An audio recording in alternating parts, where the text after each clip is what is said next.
എഴുത്തുകാരനായ വിനോയ് തോമസിൻ്റെ ഒരു കുറിപ്പ് ഈ ദിവസങ്ങളിൽ വായിച്ചു. കരിക്കോട്ടഗിരി എന്ന നോവലൊക്കെ അദ്ദേഹത്തിൻ്റെതാണ്. കുടുംബ പശ്ചാത്തലത്തെക്കുറിച്ചും സാഹചര്യങ്ങളെക്കുറിച്ചുള്ള ഒരു കുറിപ്പും ഒരു ഓർമ്മപ്പെടുത്തലുമാണ് അദ്ദേഹത്തിൻ്റേത്. അദ്ദേഹം ഓർക്കുന്നു, വീട്ടിലായിരിക്കുന്ന സമയത്ത് മാതാപിതാക്കൾ വഴക്കുണ്ടാക്കും വല്ലപ്പോഴും ഒക്കെ. വഴക്കിൻ്റെ ഉച്ചസ്ഥായിയിൽ എത്തുമ്പോൾ അപ്പനും അമ്മയും ഉപയോഗിക്കുന്ന ഒരായുധം പണ്ടു നടന്ന ചില കാര്യങ്ങളെ ഓർത്തെടുത്ത് എതിരാളിക്കെതിരെ പറയുക എന്നതാണ്. എതിരാളിയൊന്നുമല്ല എങ്കിലും വഴക്കുണ്ടാകുന്നു. പഴയ എന്തെങ്കിലും കാര്യങ്ങൾ, പരസ്പരമുള്ള വീഴ്ചകളെ ഉച്ചത്തിൽ പറയുന്നു, അതിനെക്കുറിച്ച് തർക്കിക്കുന്നു. വഴക്ക് അതിൻ്റെ ഏറ്റവും വലിയ ഘട്ടത്തിലെത്തുന്നു.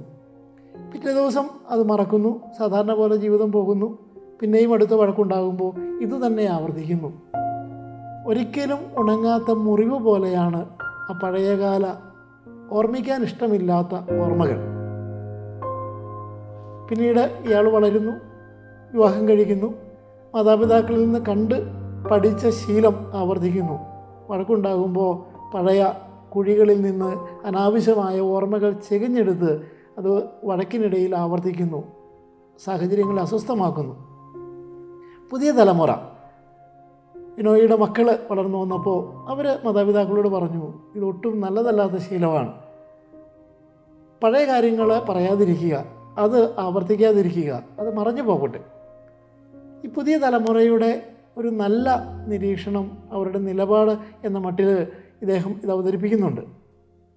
അത് വളരെ പ്രസക്തമായൊരു സംഗതിയായി എനിക്കും തോന്നി. എപ്പോഴും അങ്ങനെയാണ്, മനുഷ്യരാകുന്നത് കൊണ്ട് അവർക്കും അവർക്കിടയിലുമൊക്കെ വീഴ്ചകളുണ്ടാകും. അത് ആളുകൾക്ക് മറക്കാൻ എളുപ്പമല്ല. എന്തെങ്കിലും ഒരു വഴക്കുണ്ടാകുമ്പോഴായിരിക്കും മറന്നു തുടങ്ങിയ പഴയ മുറിവുകളെ പിന്നെയും കുത്തി പൊട്ടിച്ച് വ്രണമാക്കുന്നത്. തർക്കത്തിനിടയിലൊക്കെ ഇത് സംഭവിക്കാറുണ്ട്. ഈ നോമ്പുകാലത്ത് നമ്മുടെ ശ്രദ്ധയ്ക്ക് വിഷയമാകേണ്ട ഒരു മേഖല അതാണ്. എല്ലാ മനുഷ്യർക്കും അവർ മറക്കാൻ ആഗ്രഹിക്കുന്ന ഒരുപാട് കാര്യങ്ങളുണ്ട്. ക്ഷമിക്കേണ്ട മേഖലകളുണ്ട്, അനുരഞ്ജനപ്പെടേണ്ട സംഗതികളുണ്ട്. അത് പൂർത്തിയായാലേ, അനുരഞ്ജനം പൂർത്തിയായാലേ ജീവിതത്തിൽ സന്തോഷമായിട്ട് മുൻപോട്ട് പോകാനായിട്ട് പറ്റും. അതിന് വേണ്ട ഒന്നാമത്തെ കാര്യം ബോധപൂർവമായ പരിശ്രമമാണ്. ഇപ്പം നമുക്ക് പോയ കാലത്തിൽ ഒരു വീഴ്ചയുണ്ടായി, ഒരു തകർച്ചയുണ്ടായി, ഒരു സ്നേഹനിരാസമുണ്ടായി. അതിനെ ഇനി ആവർത്തിച്ച് പറയാതിരിക്കുക എന്നൊരു തീരുമാനം പ്രധാനപ്പെട്ടതാണ്.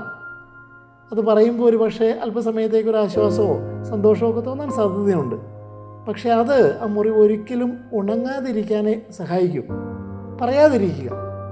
എന്നെ പണ്ടൊരാൾ വഞ്ചിച്ചു, എപ്പോഴും അത് പറഞ്ഞുകൊണ്ട് എന്താണ് പ്രയോജനമുള്ളത്?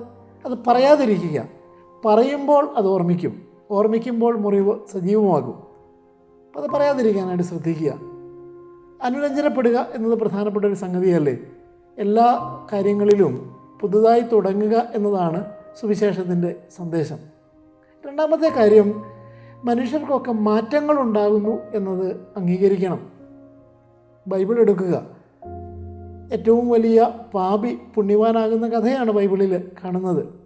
മോശയെ നോക്കുക, കൊലപാതകിയാണ്, പലായനം ചെയ്യുന്നവനാണ്. അയാൾ തിരിച്ചു വരുന്നത് വിമോചകനായിട്ടാണ്. പഴയ കൊലപാതകത്തിൻ്റെ ചരിത്രമാണ് പിന്നെയും അയാളെക്കുറിച്ച് പരിഗണിക്കുന്നതെങ്കിലും പൗലോസ്ലേഹായെ നോക്കുക, സൗൾ എന്ന ക്രൈസ്തവ വിശ്വാസത്തിൻ്റെ സമൂഹത്തിൻ്റെ ശത്രുവാണ്. അയാൾ തിരിച്ചു വരുന്നു, ഏറ്റവും പ്രധാനപ്പെട്ട ഏറ്റവും വലിയ ശ്രേഷ്ഠനായ പ്രഘോഷകനായി മാറുന്നു.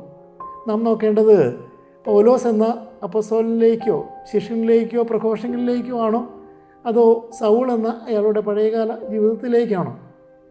പൗലോസ് പ്രസംഗിക്കാൻ നിൽക്കുമ്പോൾ അയാളുടെ ഭൂതകാലത്ത് ചൂണ്ടിയിട്ട് ആളുകൾ അയാൾ പറയുന്ന വാക്കുകളെ തിരസ്കരിക്കാൻ തുടങ്ങിയിരുന്നെങ്കിൽ രക്ഷയുടെ വാതിൽ അടഞ്ഞു പോകുമായിരുന്നില്ലേ? നമ്മുടെ കുടുംബ ബന്ധങ്ങളിലേക്കൊക്കെ ഒന്ന് ഈ വിഷയത്തെ കൊണ്ടുവരിക.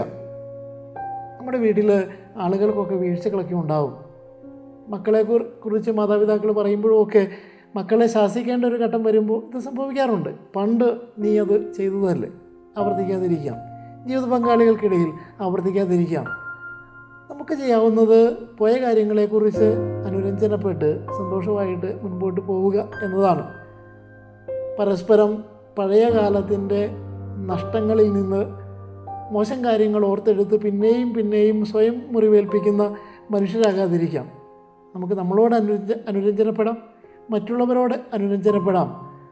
ഈ മുറിവുകളെ കുത്തി വീണ്ടും ഒരിക്കലും ഉണങ്ങാത്ത വ്രണമാക്കുന്ന ശീലങ്ങൾ, പ്രത്യേകിച്ച് വാക്കുകൾ കൊണ്ട് ചെയ്യുന്നത്, അത് മാറ്റാനായിട്ട് ഒരു ആലോചന ഉണ്ടാവട്ടെ. കുറച്ചുകൂടി പരസ്പരം ആദരവുള്ള സ്നേഹമുള്ള മനുഷ്യരായി നമുക്ക് മാറാം.